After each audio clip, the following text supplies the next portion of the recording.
পুরায় গভীর রাতে ভয়াবহ অগ্নিকাণ্ডে ৬টি দোকান ও একটি গোডাউন পুড়ে ছাই হয়ে গেছে। এতে কোটি টাকার বেশি ক্ষতি হয়েছে বলে জানিয়েছেন ক্ষতিগ্রস্ত ব্যবসায়ীরা।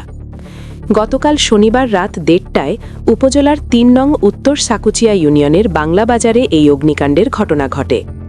ক্ষতিগ্রস্ত ব্যবসায়ীরা জানান, রাত ১:৩০টায় সুমনের স্বর্ণের দোকান থেকে আগুনের সূত্রপাত হয়। খবর পেয়ে ফায়ার সার্ভিসের একটি ইউনিট ও স্থানীয়দের আধা ঘণ্টার চেষ্টায় আগুন নিয়ন্ত্রণে আসে। অগ্নিকাণ্ডে ক্ষতিগ্রস্ত ব্যবসায়ীরা হলেন সুমন স্বর্ণকার, সজীব ইলেকট্রনিক্স, শরীফ ঢালির দোকান ও গোডাউন, মাকসুদের জালের দোকান, আব্বাস তালুকদারের চা দোকান, ফারুকের মুদি দোকান। এই ব্যাপারে ফায়ার সার্ভিস স্টেশনের টিম লিডার মোহাম্মদ ফিরোজ জানান, সুমনের স্বর্ণের দোকানের গ্যাস সিলিন্ডার থেকে আগুনের সূত্রপাত হয়।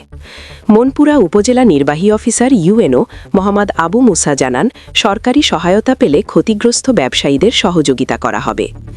ভোলা জেলার বিচ্ছিন্ন দ্বীপ উপজেলা মনপুরার ৩ নং উত্তর সাকুচিয়া ইউনিয়নের বাংলা বাজার এলাকায় ভয়াবহ অগ্নিকাণ্ডের ঘটনা ঘটেছে।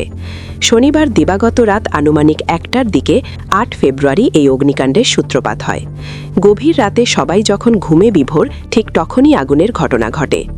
স্থানীয় সূত্রে জানা যায়, প্রথমে সুমন স্বর্ণকারের স্বর্ণের দোকানে আগুন দেখতে পান এলাকাবাসী। মুহূর্তের মধ্যেই আগুন পাশের দোকান ও গোডাউনগুলোতে ছড়িয়ে পড়ে। পরিস্থিতি ভয়াবহ আকার ধারণ করলে বাংলাবাজার জামে মসজিদের মাইকে ঘোষণা দেয়া হয়। এরপর এলাকাবাসী দ্রুত ঘটনাস্থলে ছুটে আসেন।